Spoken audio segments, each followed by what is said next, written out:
시장의 흐름 키포인트 통해서 알아보도록 하겠습니다. 오늘 신중호 앵커와 또 함께하고 있는데요. 오늘의 첫 번째 키워드는 어떤 이슈가 주목이 됐을까요? 첫 번째 키워드는 바로 이제 탐욕 지수가 상승했다.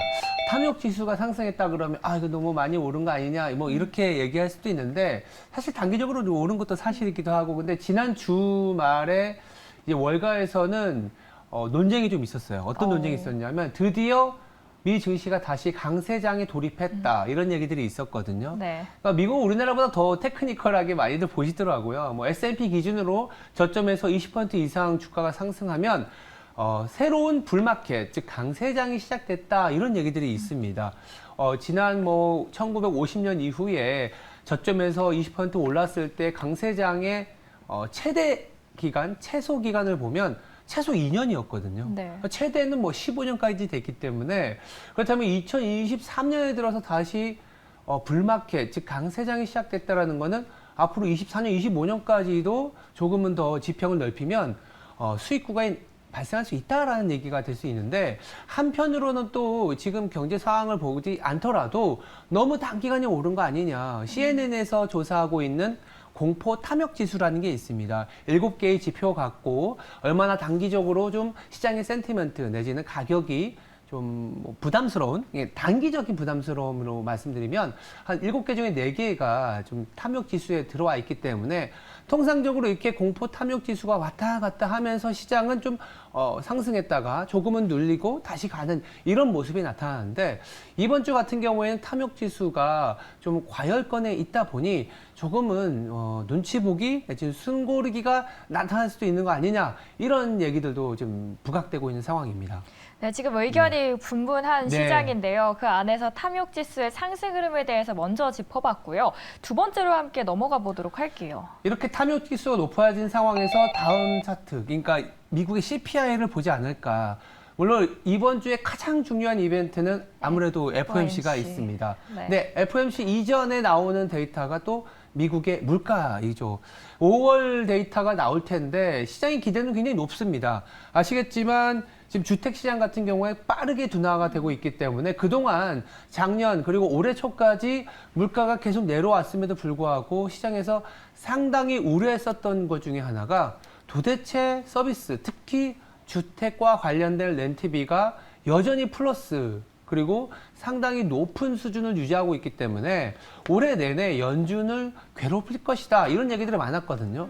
근데 사실 지난 4월부터 주택 가격의 하락폭이 반영이 되기 시작했고 렌트비 같은 경우에는 전미 즉 미국의 중위값으로는 렌트비가 전년 대비 마이너스로 들어가기 때문에 아마 지금부터는 임금 상승률이 둔화가 조금은 완만해졌다 이런 얘기가 나오더라도 주택 가격의 하락으로 인해서 미국의 물가가 빠르게 내려갈 가능성이 높다라고 보시면 될 것 같고 5월 CPI에 대한 전망치는 여러 가지 스펙트럼이 있지만 지금 3% 후반이나 4% 초반으로 잡고 있기 때문에 4월의 4.9%에 비해서는 1%포인트 이상 하락할 가능성이 높아 보입니다. 그렇다면 미국의 CPI가 나온 이상 만약에 예상대로 4% 초반이나 3% 후반이 나왔을 때는 FOMC에 대한 부담을 상당히 덜어줄 것이고 사실 또 6월 같은 경우에는 이미 파월 연준 의장을 비롯해서 여러 연준 의원들이 스킵이라는 단어를 쓰면서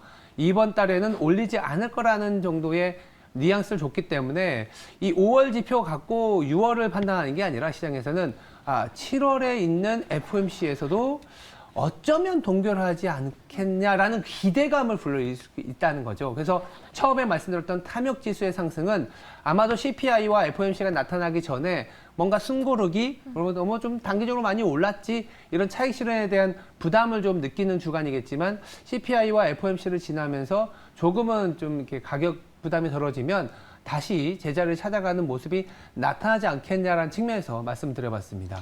약세인지 강세인지는 그렇다면 이 CPI에서 저희가 힌트를 좀 찾아볼 수 있을 것 같습니다. 네. 마지막 키워드 열어볼게요. 자, 이렇게 두 가지의 이벤트를 지나면 사실은 이제 실적이거든요.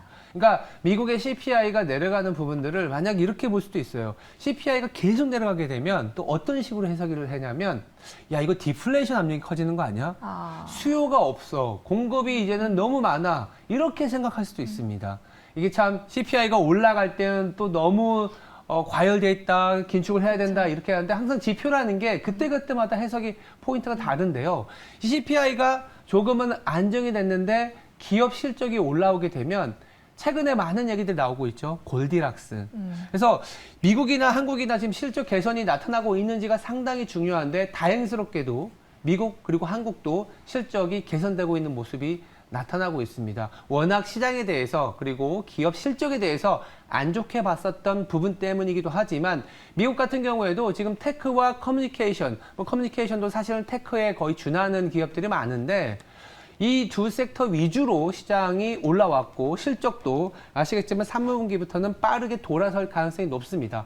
이 두 섹터를 제외하더라도 S&P 기준으로 3분기부터 0.8% 전년 대비 턴어라운드가 가능하다라는 집계가 나오고 있는 상황에서는 그래도 이제는 매크로보다는 기업 실적에 집중하는 기간으로 점점점 들어갈 것이다 라는 얘기를 하고 있고요. 한국 같은 경우에도 물론 수출 증가율이 여전히 마이너스이긴 하지만 기업 이익은 마진은 개선되고 있습니다. 다분히 수입 비용이 줄어드는 원가단에서의 이슈이긴 하지만 그래도 시장은 이 부분에 점수를 주면서 6월 중순이 지나면 또 2분기 실적에 대한 기대치, 프리 어닝 시즌이 시작이 되거든요. 그렇게 되면 여러 가지 뭐 부채 한도 협상도 있었고 막 굉장히 좀 이벤트적으로 해석하기가 어려운 부분들이 있었는데 조금 더 이제는 기업 실적을 찾아가고 종목을 발굴하는 기간으로 지나가는 거기 때문에 단기적인 상승으로 조금은 차익 실현이라든지 조정이 나타난다 하더라도 조정이 안 나타날 수도 있지만 조정이 나타나도 아니면 조정이 안 나타나서 더 불마켓을 가더라도 이제는 기업을 봐야 되는 시즌으로 들어왔다. 이런 측면에서는 이번 주에 FOMC를 끝나면 사실은 이제 매크로 안 봐도 되는 시즌이 아니겠느냐. 이렇게까지 해석해 볼 수 있겠습니다. 와, 전반적인 시장 확실하게 알려주셨습니다. 이 세 네. 가지 키워드를 알아봤는데요. 네. 먼저 첫 번째로는 이제 탐욕지수의 상승이었고요. 두 번째로는 앞으로 발표될 CPI, 마지막으로는 실적 개선이 관건이 될 것이다라고 정리를 해보도록 하겠습니다. 오늘 시장의 키포인트 마치도록 하겠습니다. 네.